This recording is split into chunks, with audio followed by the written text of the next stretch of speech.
ที่ต้องจากไกล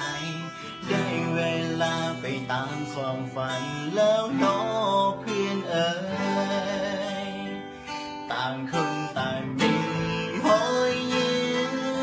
ให้กันในวันสุดท้ายต่างคนต่างอวยพ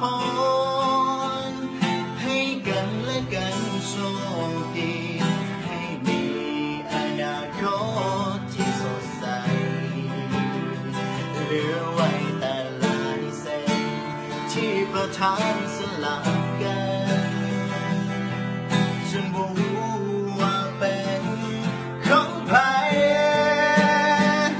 ต้องสร้างกันแล้วส่งกันแล้วเพื่อนเอ๋ยทุกสิ่งที่เคยได้ยินหูมา6 ปีมีทั้งรอยยิ้มผ่านน้ำตาความสุขใจและความเสียใจเลยขอให้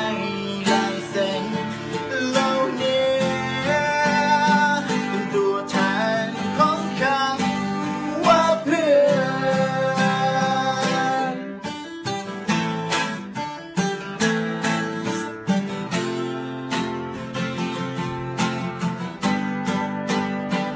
มุมห้องมุมนั้นที่เราเคยนั่งโยกกัน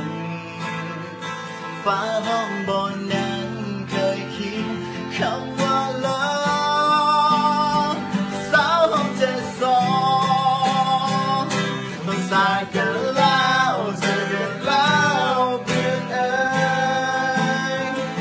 ทุกสิ่งที่เคยได้เรียนรู้มา6 ปี